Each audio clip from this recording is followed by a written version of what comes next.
I've never smoked weed. Stop. In my entire life. I know. I give off no offense. No. None offense. No taken. offense. Say it.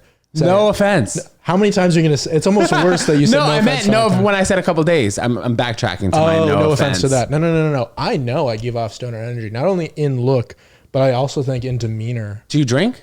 No, I've never had a sip of alcohol.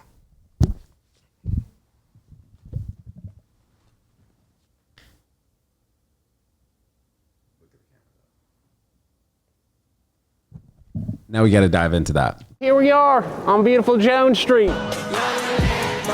You saw Ted Jones. We got a lot to cover. We have so much to cover. We're ready to go? Yeah, we're It's going. We're live. We're going, dude. Oh my God. We just get right into it, dude. Vague warning that we're recording. But you just asked me about the Olympics, and I got to tell these guys that they told me that the gold medal match was not before. Who told you? Who's 2 they? p.m. Who's that? Google. Ugh. And you're supposed to live and breathe and die really? by Google. But anyway, Carlos Alcaraz versus Novak Djokovic. I'm a big who are you tennis rooting player. for? I mean, I'm just pissed off that I turned on YouTube TV at 1 p.m. I was ready to watch it. And I turned on YouTube by accident because I go between like YouTube TV and YouTube. Those are really the two platforms that I use the most. And I see it's like epic win by Novak Djokovic in the gold medal match. Crying with his family. And you missed the whole thing. And it's a 7-minute highlight reel. So I imagine, in a couple days they'll have, as we're recording this, it's obviously not when you guys are listening to this, but I imagine in a couple days. This isn't live, guys. It'll have. Okay, this is.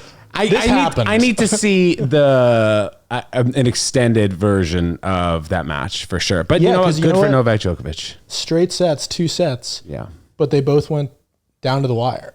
7-6. You both watched sets. it live? No, I didn't. I also didn't watch it live because it was early, wasn't it? Early? I don't know. I don't even know what time it was at. You know what? I do love tennis. I'm not like a tennis player. But you played at Lafayette. You played soccer. I did play soccer. Research. Yeah, a little bit. I was talking with Zach about you, and I didn't realize that you guys produce a comedy show together. We do produce a comedy show together called Thin Crust Comedy. Cool. Monthly at the shop. I think we're coming up on a year of doing it. Oh, wow. I think we actually probably passed the year mark of doing it. We should have done like a year anniversary show, but we could just say that the next time is the year anniversary. But yeah, me and Zach actually met playing soccer in the city. Oh, you play in that league on an intramural team. We were both. It was actually sometimes in these leagues you get like ringers to be on your team, right? And so there's this intramural team, and neither of us were like rostered players, and we both ended up being guest players, like ringers for this team that was going on this like intramural playoff run. So what's the definition of ringer? Because I feel like people will kind of not really have the full scope of what that actually means. I guess it's a sports term. I think of a ringer as someone kind of from out of the bubble of the actual roster or the team that you bring in to compete, who's like maybe a specialist or talented at that sport. Yeah, and so Zach and I were both guest players on this team. Zach knew the guys from San Francisco. I knew one of the guys on the team just because he was a roommate of one of my friends. Zach and I played together. We played center back next to each other, and we won a championship. Is that defense? Center back? Defense. Okay. We won the coveted intramural championship for this team of washed up 20-somethings. But those are like former pros and former college players, right? You know, it's a range. Okay. It's a range. But still very competitive. It's very competitive. Do you get red cards in that game? You can get thrown out. You can listen, it's competitive. You know, guys are fucking breaking. Can we swear here? Yeah. Dudes go hard. Almost too hard sometimes for my liking. But I like realized there are so many times when I was also a hardo. So I can't like be that upset when guys go hard with me. You know, because it goes both ways. Like if I'm gonna tap they got to go hard. If you're not going hard, what's the point of going? You better freaking go home. You go home. Where'd you grow up? I was born in Chicago. Okay. In a very Jewish suburb named Highland Park. Yes.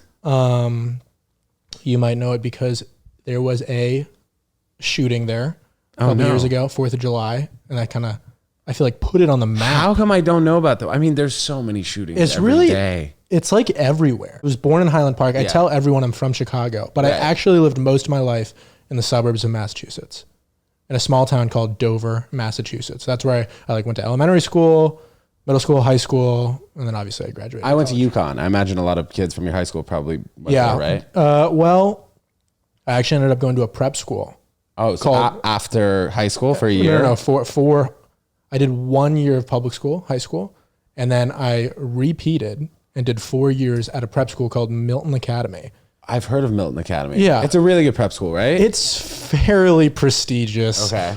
You've heard of it. You've heard of it. It's a boarding school? It's half day, half boarding. I was a day student, so I would drive like 45 minutes to school every day. Well, I took the bus first 3 years, but then when I was that a weird dynamic having half your friends live at a school, and then did you feel left out at all? No, oh my God, I could talk about just this for hours. And you know what's nice about the podcast format? What? You have a lot of time to talk. Yeah, and we're gonna get to know about you. Yeah, a lot. Like, do you know Igor Martinez at the shop? Yeah. So I was talking to him. This was literally yesterday, and I was talking about how he got robbed at gunpoint when he was 7 years old because he came on the podcast and told me, and like 10 comedians circled around and were like, "What? You got robbed at gunpoint?" And meanwhile, I'm the only guy with this juicy information. I'm like, "You guys should have freaking listened to the pod." But go ahead, talk about Milton Academy a little bit. No, it was it changed my life, truly. Like I'm so grateful I had that experience. I feel like I grew up definitely in a bubble, as a lot of us do, and I feel like I sound so pretentious, but like it was just really cool going to school with kids from all over the world. Like my senior project, seniors they go on senior projects, so you stop doing classes in the final semester and you just make a project for like the last month and a half of school, which was amazing. And we made a like our own TV show. It was like 4 30-minute episodes called Norman House, about 10 kids living in a dorm. That's so fun. And do you direct in it and act in it, or was it like everybody had specific roles for it? No, we really did everything. Like we all wore every hat possible, and I directed it and acted in it. And I mean, so much of it was improv. I mean, we were like dumb 17 and 18-year-olds trying to figure out, like, it's so lowbrow, the production values. It's still on YouTube. But it was like the culmination of just like a really fun, productive 4 years of high school. Could people do solo things? You could. A lot of people did solo things. Right. I have a couple of friends that made like a clothing company. I'm so grateful I had that experience, and I'm so aware that most people do not get that experience. Yeah. And I think it made me more worldly, more appreciative of like arts. Like I danced in high school. Really? What kind of dance? Hip hop, modern, and contemporary. And like when I was growing up, I was just a kid who would like get in the circle at bar mitzvahs and like do some fucking popping and locking and shit. And I loved that. And I loved that attention. And then on my soccer team, one of my close friends who I was actually like his host family for, he's from Jamaica, he danced. And it was more of like, you know, dance is like I don't want to say dance isn't accepted for men in America, but I think growing up there was more of like a stigma, like girls are dancing, guys aren't. And then there was this dance concert at Milton Academy, and my teammate who had done it and was Jamaican after practice was like, "Do you want to come to auditions with me?" And I was like, "Sure, why not?" And then junior year, I'm like doing dance concert, like dancing on stage with people. When people came to your school from abroad, did they have the opportunity to live in the dorms at school or live with a host family? How did that work? They lived in the dorms at school. And then a lot of them who were like international students had host families that like on weekends, supported them. But you'd stay. It wasn't like a 5-day boarding school. You'd stay in your dorm like the whole time. But like I was, how do I put this? I was his family there whenever he wanted to leave campus, you know, and it wasn't like a fucking blindside situation where we like saved him. Isn't that story apparently it was like not true? Oh, it's not like that. The guy, Michael Orr. Yeah. What happened with that? You know, I don't know enough to like say on a podcast this is what happened. Well, you could. We talked in the beginning of the episode. Forget Google exists. That's true. So this is actually exactly what happened to the Michael Orr blindside situation. It was just very, very loosely based. Yeah, apparently. no, but didn't I think the guy like sued the family or something like that? Something bad. Yeah, it was not good. But it's a great Sandra movie. Bullock was great. And Didn't she win an Oscar? I think she might have. Whatever happened to the actor who played Michael Orr? I feel like I've never seen him again. Yeah, I think that was really his only role. I Or think maybe he had there's- one or two other roles. That reminds me, of people who have just such enormous roles as one specific character that it's hard for you to get outside of that character, like a Screech or maybe Zach Morris. But Zach Morris is, he's still doing some stuff. He did some like procedural show, right? What does that mean? A procedural show is like a Law and Order. Yes, exactly. Yeah. And then Mark Paul Gosselaar, right? That's his name. Yeah. And then, I think it's just when you play like such an iconic role, that's what you get character. known Yeah, for. like Malcolm in the Middle too. But Frankie Muniz had some bangers. He had some bangers, dude. BFL. I acted in a show with Frankie Muniz. How crazy is that? That is remarkably random that I brought him up. I know. I'm And so glad you did. All So right, let's talk go. about some of my successes. No, I acted in a show called Aquafina as Nora from Queens Yes. on Comedy Central. Yeah, she's a stand-up. She did do stand-up. She did do stand-up a little bit. She actually got I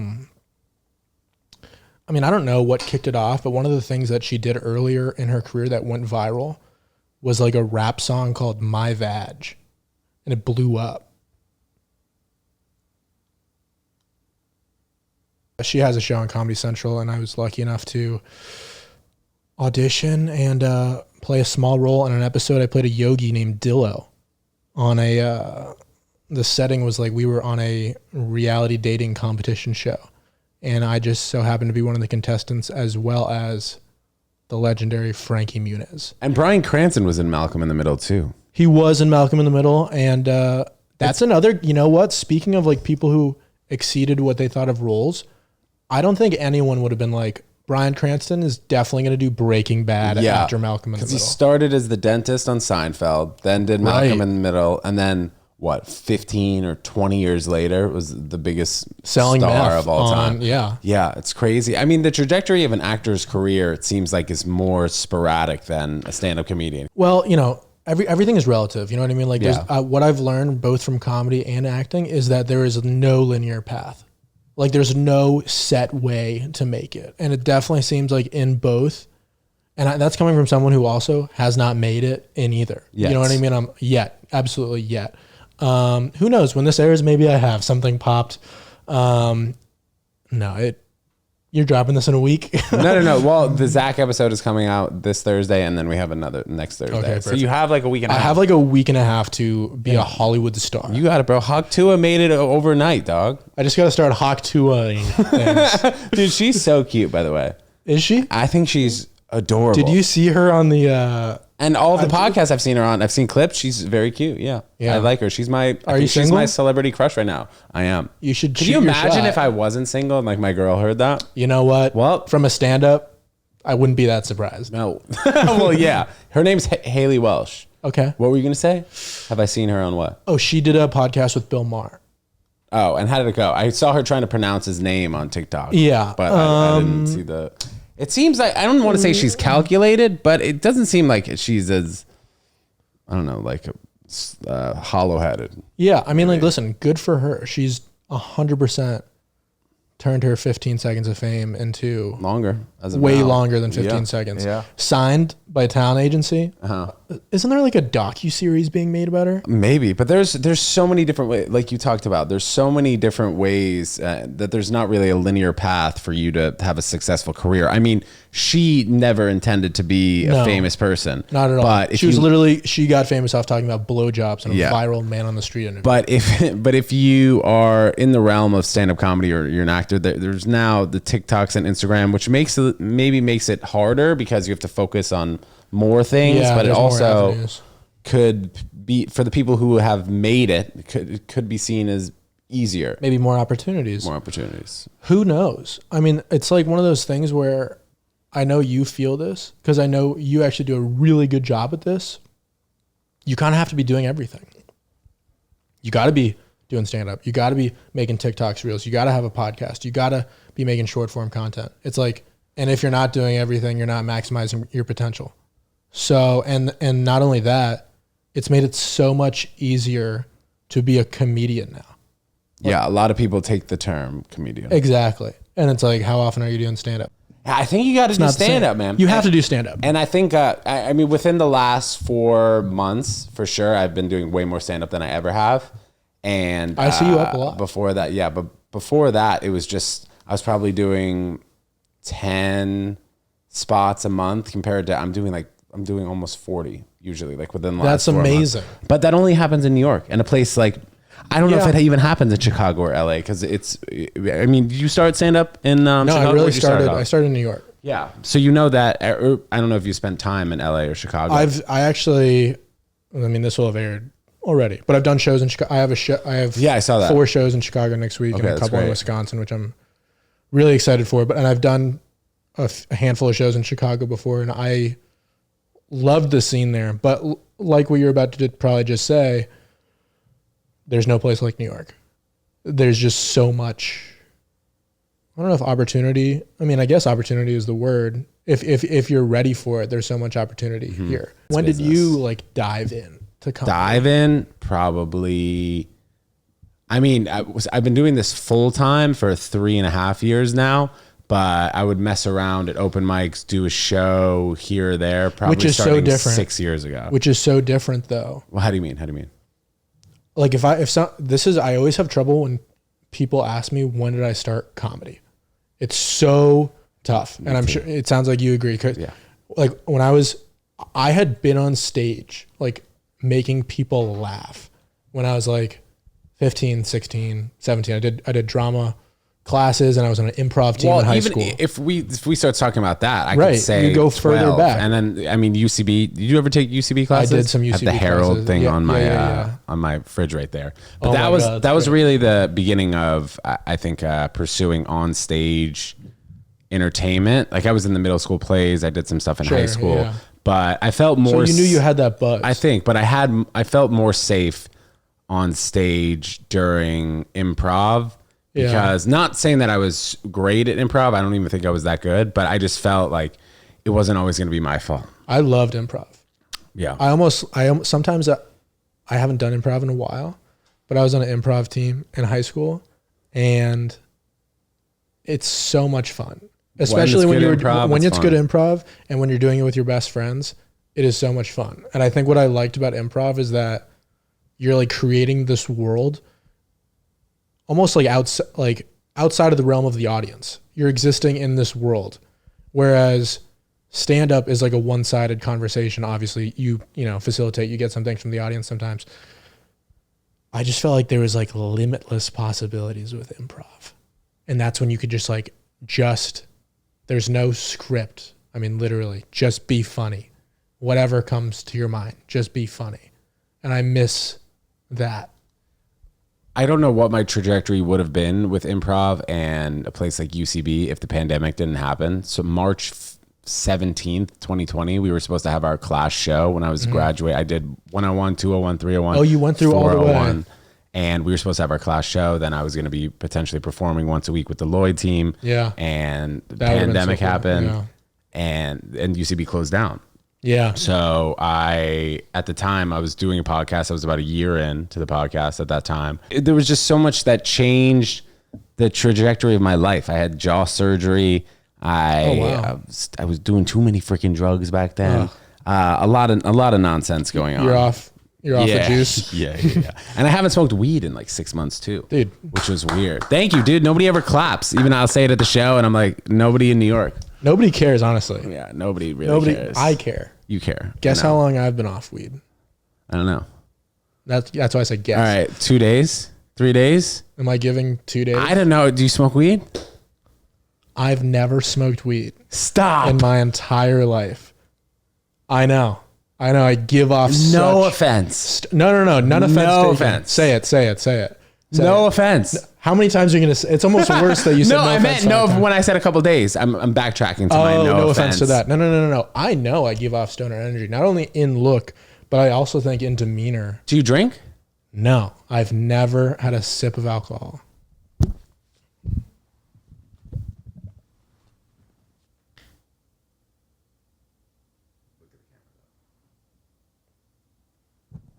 Now we got to dive into that. Let's dive That's in. at the beginning of the episode. Is that we're gonna have multiple beginnings of this episode? No, that's it. So, you know what I think really probably helped that and triggered that was being at a boarding school where they probably took it so seriously that you weren't allowed to drink and smoke. Correct? Maybe. I love the immediate dissection. But you know what? There were still parties. A lot of kids no, honestly, a lot of kids drank, a lot of kids smoked. I'm sure other things happened. You know what I mean? I don't really, the truth is, I think I was like 12 years old and I was like, I'm never going to drink or smoke. Like I said that 12-year-old does. Literally every 12-year-old does. And I have such a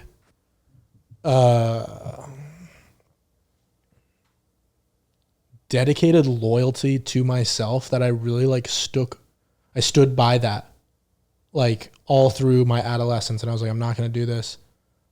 I really am comfortable who I am and I don't ever want to feel outside of that. I like being in control.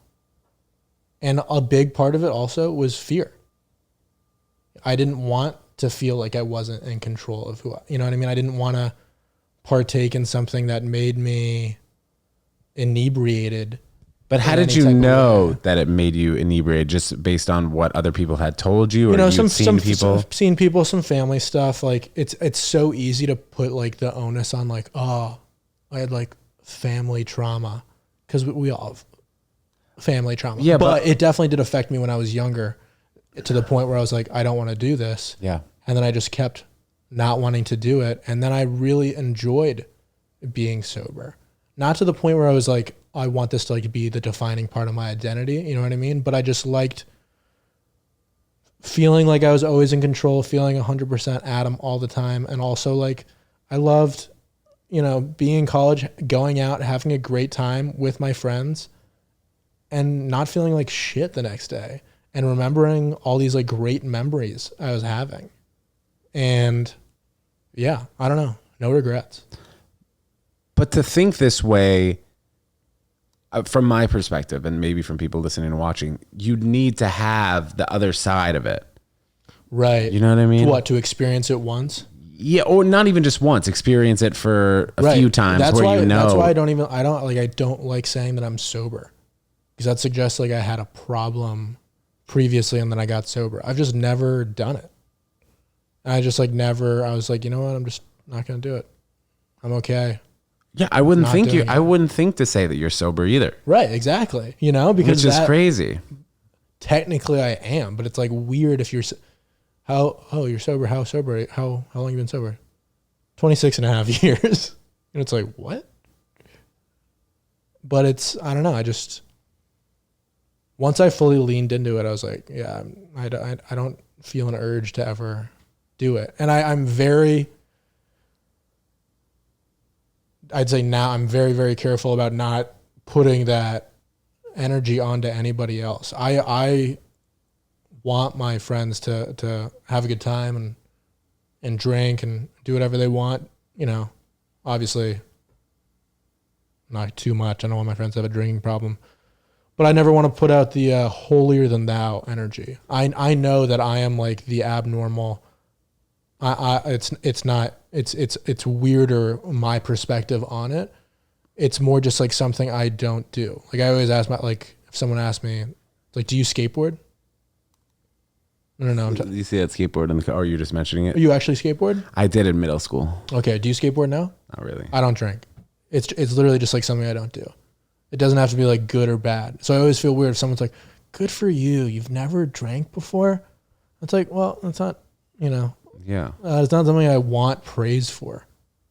Because then if you're accepting praise for that. But I think the reason you're getting praise is because it's so socially accepted, and it's hard to turn down that peer pressure when, from the outside looking in, if somebody's drunk or two people are drunk, if they're not too drunk, it does look like they're having fun. They're having a great time. Yeah. And you know what? It's so like the amount of times, just like you saying 2 days ago I got high, like people would think that I was drunk at parties in college, just because I'd be having a great time with my friends. And I think people assume, oh, the sober guy at parties is like a freaking loner in the corner, like talking to nobody, not opening up. But I would like get on the dance floor and like be a wacky guy and be a goofball and not feel like I needed to be drunk to get there. And a lot of times in college, I would like some people, not all people, more when they had had a few drinks because they were more fun and opened up and like down to have a good time, which they were not like that if they hadn't been drinking. I know it's a lot to take in. I mean, it's just, it's because it's so it's bizarre. different It's bizarre, than the American culture. I know. And when I really don't drink that much anymore. Maybe I'll drink like once every 2 months. I'll have 1 or 2 drinks. But I can now see when people, like if I'm hanging out on Bleecker Street, you know, in front of the shop, whatever, even last night or the night before. I don't know if you were there the night before, but you just see droves of people who are wasted, people who are not walking in a straight line, screaming. Yeah. And it's like, you look like a knucklehead. Yeah, but you know what? And this is why I like try to toe the line. It's like, that's what they want to do. And if they're having fun, go for it. But it must be hard for you not to judge people when they're like that. I can't. If I do, I become such an asshole. I just know that I don't necessarily want that for me because I want to be in control. Probably because of like some anxiety type of thing I have too, right? I don't want to feel like I'd step outside of myself. I'm like that. I'm comfortable in my own skin. You know what I mean? And I really, you know, do I want like a super, like seeing someone like fall over themselves, like drunk in the street? Do I want that for myself? Obviously not. But how do you not judge that specific person for that or that particular Probably person? because I've felt judged for my decisions and I don't like how that feels. What do you think's a decision that you've felt judged for? No, not drinking. 100%. I've been like, people ask me why. Like, why would you do that? I'm having so much fun drinking and getting high. Why are you not? You loser. You know what I mean? Because I think a lot of people associate having a good time with drugs and alcohol. And I never did. And so that lent itself to quick judgment. Like, oh, Adam's he's not drinking. I think now also Buzzkill. It's the new age comedian, at least, To be sober. yeah. You know what? That's another thing too. There's so many sober comedians now, and sober meaning they had a problem and they have some sort of demons, and it probably gives themselves like comedic depth that they had those demons and those experiences, and now they've worked through it and they're sober. They can joke about it on stage. And I just didn't fucking have that. I just never did it. But I, in turn, joke about never drinking, never smoking. And like all of the roles that I auditioned for are like drug dealer, homeless guy, serial rapist. That was my first television role. Serial rapist. Do you have any First friends, job out of college. Did you have any friends who were drinking or smoking too much, or were you not able to connect with people like in high school? No. I had all of my friends drank for the most part. Like my girlfriend, she's not like a huge partier, but she'll have a glass of wine. You know what I mean? Did any of my friends drink or? Yeah, I had a couple of friends in college who drank too much, but it wasn't to the point where I was like, drop them as a friend. You know what I mean? It was more just like be supportive if I felt like they had a problem.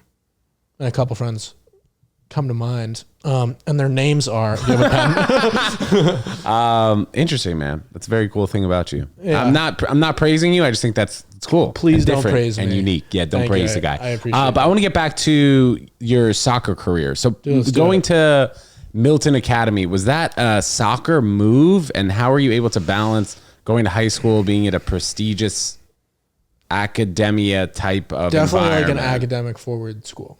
Yeah. No, I wouldn't say it was like solely a soccer move. I think my parents. And you were living in Massachusetts before this? Yeah, I was. Yeah. So I think, and listen, a lot of public schools are great. I went to a great public school. I really did. I just think my parents, and I was against the move to a private school at first, 100%, which I think a lot of kids are because they don't want to leave their friends. And that's how I was feeling. But truthfully, I was kind of just like, I was stuck in the mud at my school. I wasn't like excelling in anything. You were so young. Yeah, I know. But I was just kind of like, I was young, and we put a lot of pressure on kids. So much. So much. Like I didn't know what I wanted to do till I was No, like and you're not supposed to. You're not 28. and dude, like we put so much pressure on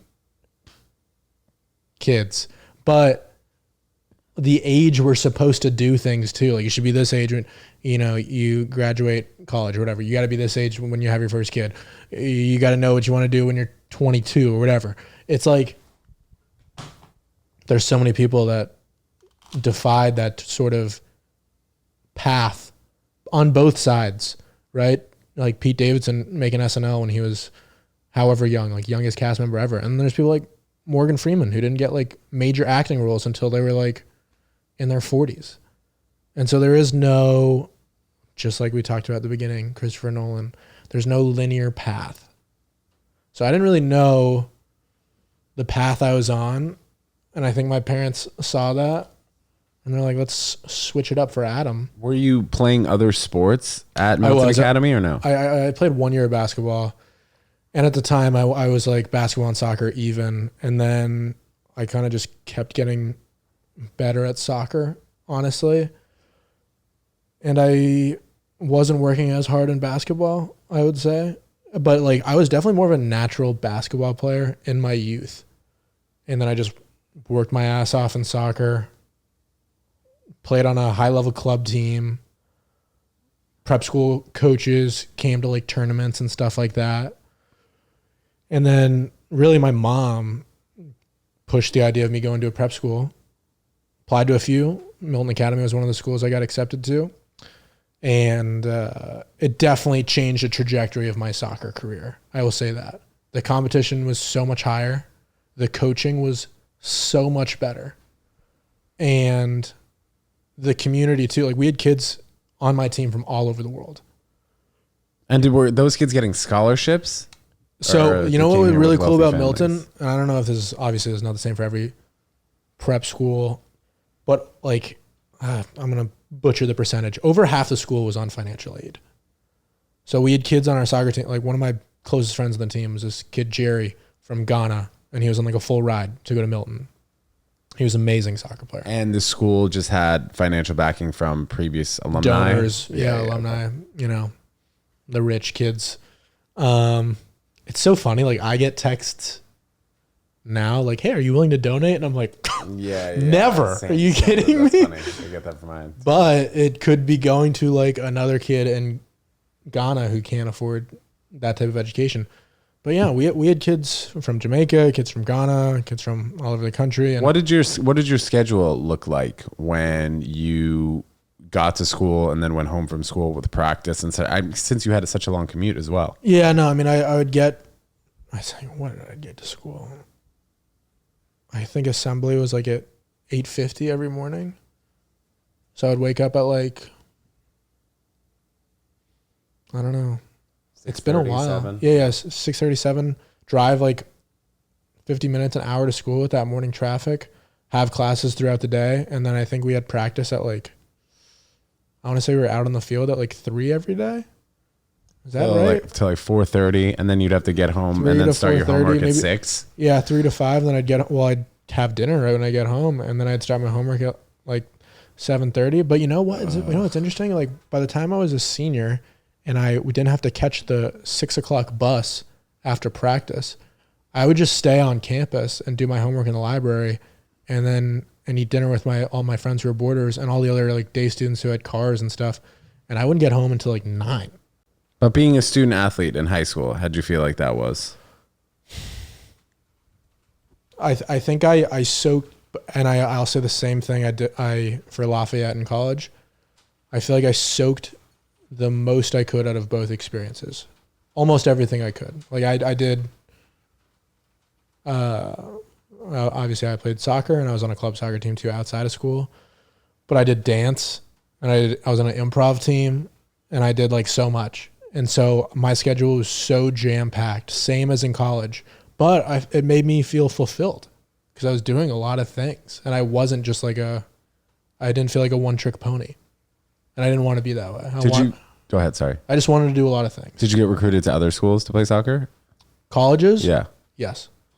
Not like, I wasn't like But you chose Lafayette. I chose Lafayette out of like. What were some of the others?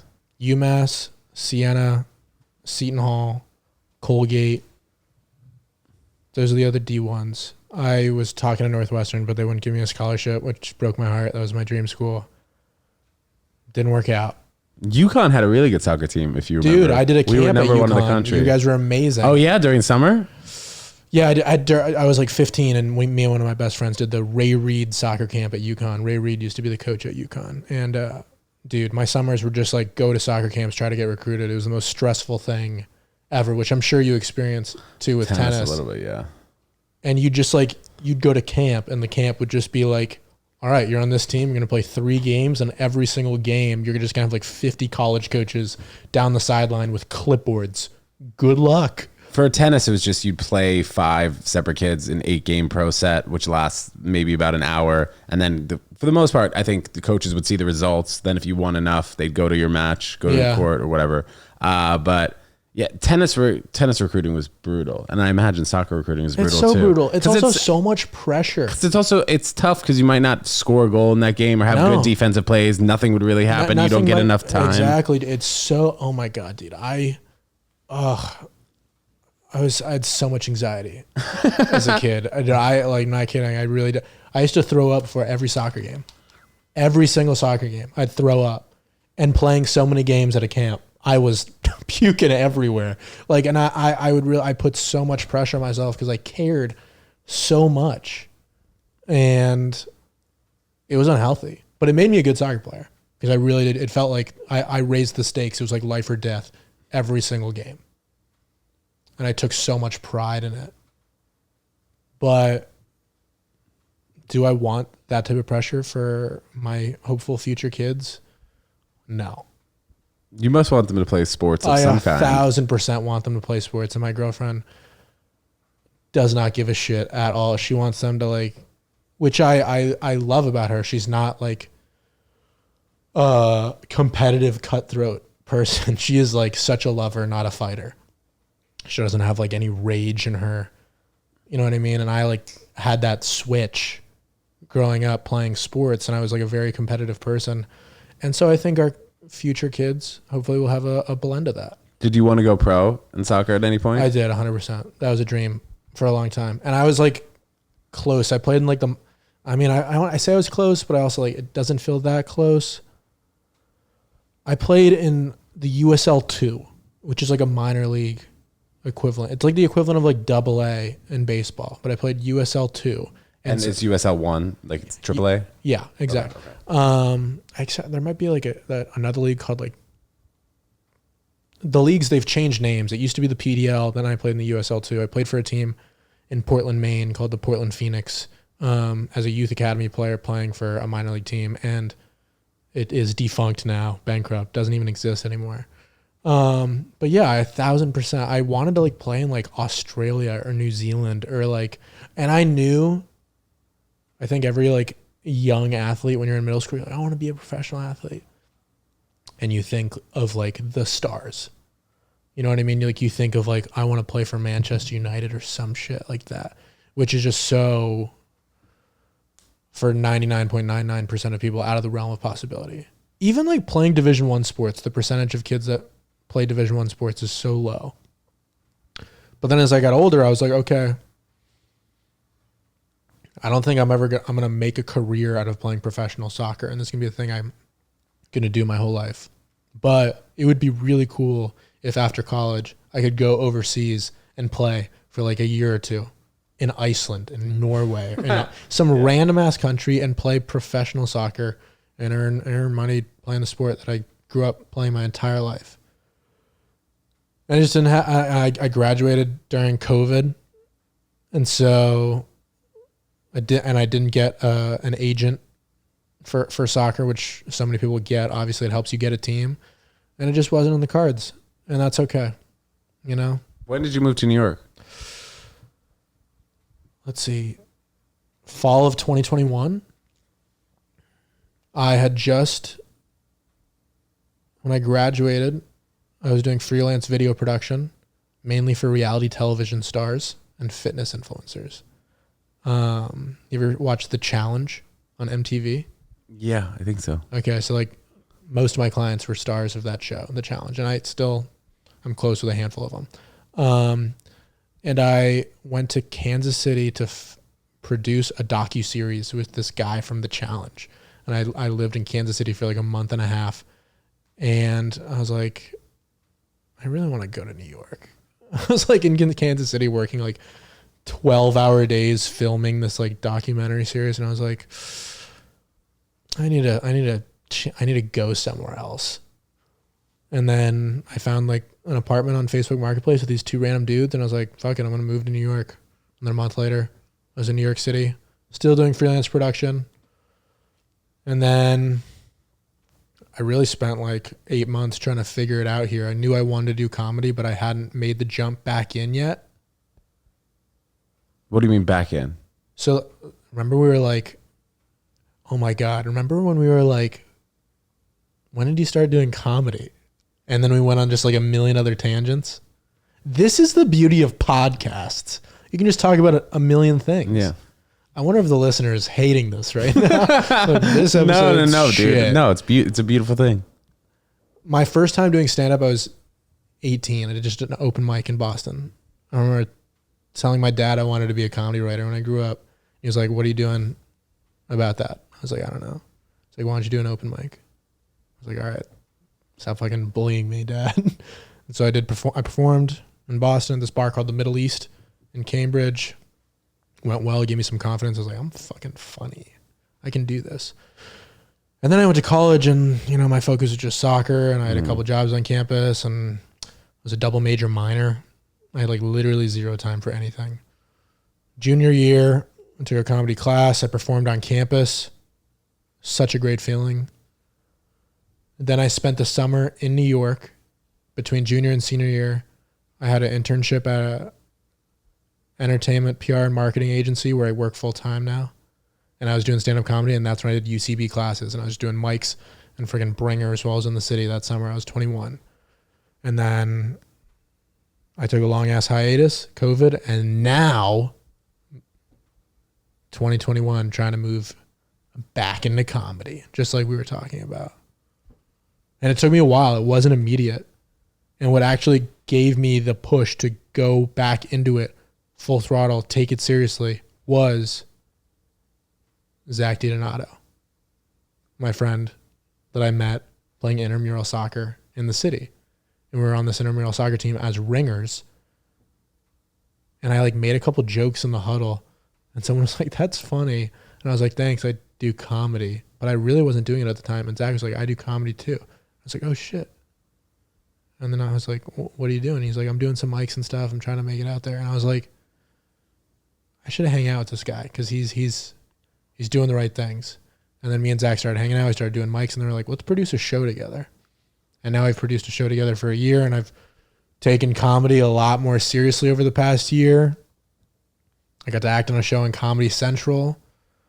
And it was all just because, I started moving, started doing things. You got to be active. You got to like take ownership. Yeah, you find things in places you'd never expect. 100%. And also such a big part of it for me, I think, is community.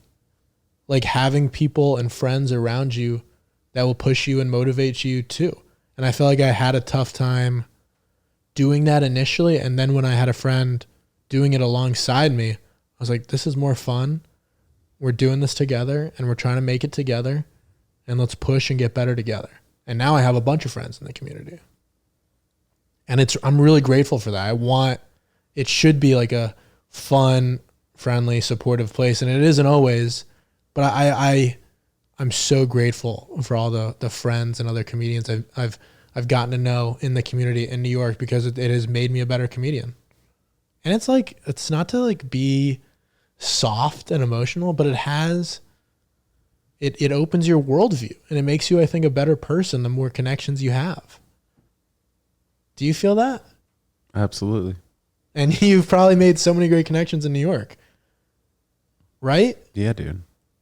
Adam, dude, this has been a great freaking podcast. I appreciate you coming on and us connecting, dude. Before we get out of here, we're going to pop up your Instagram. So this will be up in like 10 days. Let us know if your show is going to be up, if you have anything coming up in the future, please let us know. We have season 11, episode 2 of Blue Bloods. I play a serial rapist.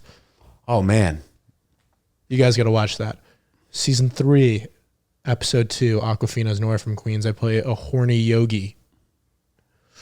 I played Jesus Christ in a film on Amazon Prime called Who Invited Charlie. Those are just some of my SAG credits. But what's really important to me, honestly, is that you go out and vote. No, I'm kidding. I produce a show at the Comedy Shop called Thin Crust Comedy. Our next show is August 22nd. And we're actually, we're going to do another pop-up show at a new comedy club called Fear City Comedy Club on August 23rd. So we have back-to-back shows later this month. Until the next time. Adam, you're the man. And let's pose for the thumbnail really quick. Where is it? Just right there. Hold on, look down the tube. Beautiful. Adam, thank you so much, buddy. We'll see you soon. Thanks, guys. Peace. Bye.